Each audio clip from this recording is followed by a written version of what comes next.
date is January 1968. A remote United States garrison located in the Khe Sanh district of South Vietnam, known as the Khe Sanh Combat Base or Hill 861A, is caught in the middle of a North Vietnamese invasion of the area. Knowing fully the disastrous effects a full-scale takeover of the base would entail, the question of whether or not the base should be abandoned becomes a pressing matter. The enemy was high in number and in possession of heavy artillery, targeting Khe Sanh as a means to put themselves in a stronger position for future peace negotiations. Overall, the North Vietnamese aimed for a victory designed to inflict moral and political damage upon the American people. Regardless, General William Westmoreland believed that the base at Khe Sanh should be defended at all costs, citing its practicality as a defense from enemy infiltration deploying out of Laos. In addition, America was looking for a fight, and a victory here would mean a great morale boost for the American soldiers and public. President Lyndon B. Johnson agreed, and the base was fortified with more troops and supplies. The defense of the garrison was codenamed Operation Scotland, with January 21st marking the beginning of the battle. The North Vietnamese were in possession of large numbers of short-range guns and mortars within 2 miles of the Khe Sanh base, located around Mountain 881 North. In Hill 305 and in caves in the slopes of the Ko Rock Mountains, additional heavy artillery was set up. Though shells from these weapons could reach Khe Sanh, the Marine artillery around the base did not have the range to strike back. The US did have heavy artillery stationed at Rockpile and Camp Carroll, but even these weapons could not hit either of the NVA's long-range artillery formations. The base itself was encircled almost completely by barbed wire fences, and contained an airplane runway, a heliport, command posts, ammo dumps, and several forward operating bases. It was defended by the 26th and 325th Regiments of United States Marines, led by Rathbun M. Tompkins and David E. Lowndes, all under the command of General William Westmoreland. In total, the base held 6,000 men, in addition to many tanks of the 3rd Tank Battalion. Around 17,200 North Vietnamese soldiers, under the lead of General Vo Nguyen Giap, participated in the attack on the base, either through sieging American positions with missiles and artillery batteries, or attacking on foot.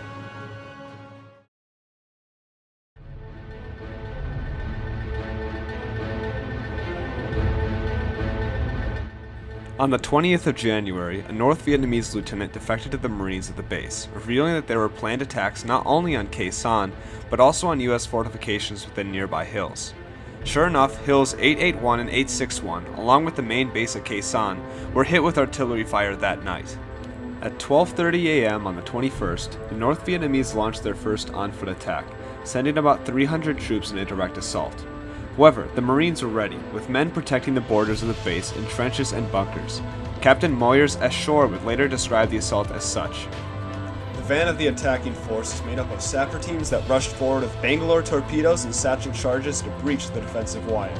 Assault troops then poured through the gaps but were met and, in most sectors, stopped cold by interlocking bands of grazing machine gun fire. In the southeast section of the hill, NVA forces managed to break through, even taking over the base's heliport. Seeing this, the Marines quickly launched a counterattack, using trenches to encircle and cut off the group. After the infantry attack, the hill was subjected to an intense artillery barrage of 82mm mortar rounds, artillery shells, and 122mm rockets. The base's fuel storage area, along with many trucks, tents, and helicopters, were destroyed. One of the first rounds hit the east ammunition dump, creating a series of blinding explosions as burning artillery shells were thrown into the air. Furthermore, a tear gas cache was burst, releasing clouds of blinding vapor over the entire base. However, American casualties were minimized due to their positioning, as every soldier was within a trench, bunker, or counter-battery post. After the first day of battle, the feasibility of continuing to maintain the Khe Sanh garrison again became a pressing concern. Though only 9 Marines in total were killed on the hill attacks that night, and 123 North Vietnamese were killed on Khe Sanh alone, the base could only be supplied through helicopter or plane due to the large presence of NVA ground troops, and critics pointed out that it was insufficient as a deterrent for infiltration of the area. The undermanned divisions present at the base couldn't occupy the perimeter, hill outposts, and large unit sweeps necessary to control the area coming out of Laos.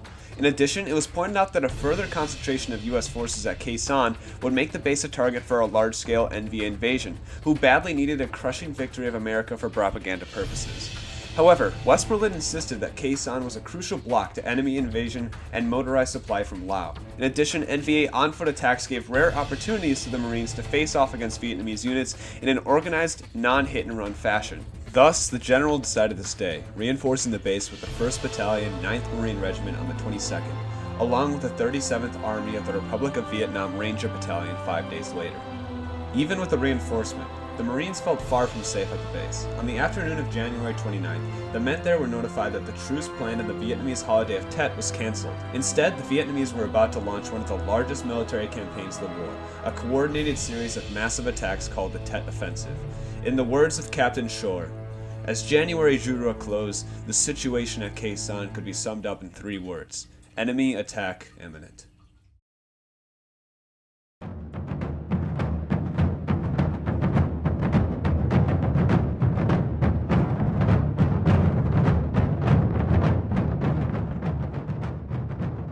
Periodic shelling, heavier than ever before, began to occur. However, Colonel Lowndes had only prepared defensive positions for a 1-battalion regiment, and there were nowhere near enough bunkers for the 5 battalions currently present at the base. In turn, each soldier was to set about making their own bunkers as quickly as they could, even though building material was beginning to become scarce. As stated before, the base could only be supplied by planes or helicopters, both of which were prime targets for NVA mortar fire. Consequently, air touchdowns were made as fast as possible, with planes touching down and then beginning immediately to take off, with squads retrieving the plane's cargo as it's speeding down the runway. Even still, landing in the Khe Sanh proved extremely dangerous, compromising the availability of supplies at the garrison. On the early hours of February 5th, the North Vietnamese launched a series of 200 artillery rounds from adjacent outposts and sent a battalion of the 325th NVA Division to a direct assault on the base. Nearly immediately, the Marines began to return fire, but continuous volleys of RPG rounds took out many of the base's crew-served weapons, shielding the advance of enemy troops along the northern perimeter. Quickly, the word spread around the base that the enemy had reached the northern trench line. Second Lieutenant Donald D. Shanley, whose 1st platoon retreated as supplementary positions after the assault, ordered a complete charge back into the northern line, overwhelming enemy troops in vicious melee combat. The scene is described as such. The counterattack quickly deteriorated into a melee that resembled a bloody waterfront barroom brawl, a style of fighting not completely alien to most Marines. Because the darkness and ground fog drastically reduced visibility, hand-to-hand combat was a necessity. Using their knives, bayonets, rifle butts, and fists, the men of the 1st platoon ripped into the hapless North Vietnamese with a vengeance. The NVA then attempted another assault using the remnants of the initial attack, but were stopped by US mortar fire. The Marines, however, did not have very long to celebrate their victory. February 23rd marked the heaviest bombardment of the battle, with 1,307 North Vietnamese rounds hitting the base over a period of 8 hours. At the end of the day, 10 US soldiers were dead, and 51 others wounded. In addition, it was discovered that NVA troops had been building forward logistics bases within a few thousand meters of the base's south perimeter. Even worse, a series of shallow enemy trenches were being dug that ran parallel to the base's fences. However, through ground and aerial observers, photo reconnaissance, and infrared imagery, the locations of North Vietnamese operating bases were pinpointed and destroyed from aerial strikes. Again, the success of the Marines wouldn't last. On February 25th, a platoon from the 26th Regiment was ambushed in a short patrol outside of the base's southern perimeter. After pursuing 3 enemy scouts, the group was ambushed by Vietnamese in an entrenched, crescent-shaped formation, and 30 Marines ended up dead or missing. Heavy artillery shelling continued throughout March, despite an observed departure of many NVA troops from the Khe Sanh area. On the 30th, the Bravo Company of the 26th launched an attack on the compound in which their allies were ambushed nearly 1 month ago. Approaching alongside mortar shelling and under the cover of heavy mist, the Marines, led by Captain Ken Pipes, set upon the Vietnamese with flamethrowers and small arms, killing 115 of the enemy in a devastating surprise attack. This, however, was the last significant encounter of Operation Scotland, with it being terminated on the 31st. The Battle of Khe Sanh effectively was over, and relief efforts for the base began on April 1st with Operation Pegasus.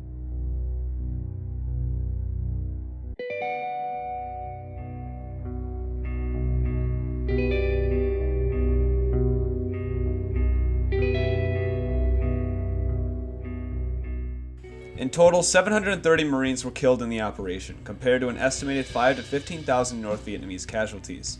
However, judging the outcome of the battle based on this alone would be impractical. It may appear that America clearly won the Battle of the Khe Sanh, given their dominance in many of the individual skirmishes, but that conclusion ignores the context in which the conflict occurred. Much like Vietnam, America was in desperate need of a victory at the time. Support back at home was dwindling, and many of the soldiers of Vietnam were becoming demoralized by an enemy that fought wildly in hit-and-run formations. If the United States was to successfully concentrate forces at Khe Sanh, and if the NVA were to continue launching attacks against it, the Marines would have the opportunity they were waiting for to overcome the enemy in actual organized battle. However, this didn't really happen. The NVA's attacks mainly centered around artillery strikes on the base, with any infantry assaults either being too small in number or done on patrols or smaller stations on nearby hills. They shot their heavy artillery from tunneled positions in mountains miles away from the base, both giving them cover from airstrikes and allowing them to outrange the guns of the Khe Sanh. They also hampered the ability for the Marines to fortify themselves by seizing land routes and constantly shelling incoming airplanes and helicopters. This isn't to say that the Vietnamese fought perfectly in the battle, as this couldn't be farther from the truth. They failed to destroy many of the base's bunkers, even with access to heavy artillery, and made key tactical oversights in several points during the battle. In the initial 300-man infantry attack on the base, for example, the NVA did not attack the garrison on nearby Hill 881 South, despite the fact that the Marines at Khe Sanh, busy dealing with the infantry assault, were completely unable to provide artillery support to their allies there. On the February 5th attack, Vietnamese soldiers paused in order to retrieve souvenirs from the trenches, allowing Lieutenant Shanley's men to advance upon them from all sides. In addition, the NVA present at the March 30 skirmish failed to go on alert after their position was hit with mortar fire, believing it only to be routine shelling. In turn, their entire group was slaughtered without resistance.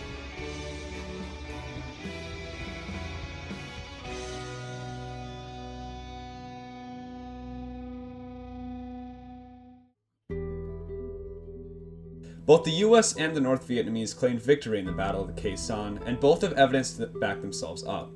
But in order to make our own interpretation as to who won, we must look at the strategic goal of both sides. The US aimed to defend the Khe Sanh garrison at all costs. As the base still was operational at the end of Operation Scotland, with the grand majority of its men intact, I would say that they achieved this goal. However, the strategic goal of the NVA is much harder to discern. To this day, it is debated whether or not the NVA actually intended to capture Khe Sanh or not.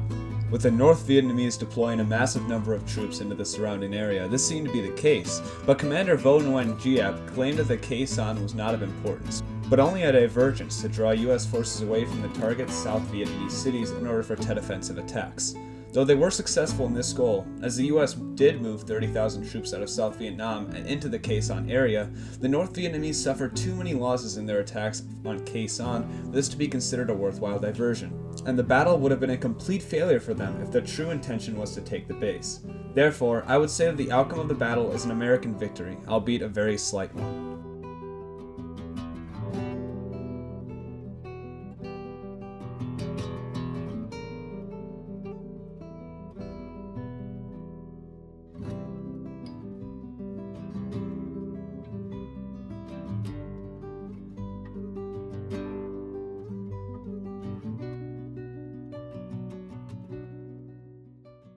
Vietnam War. United States forces never lost a major battle. Never. Not one.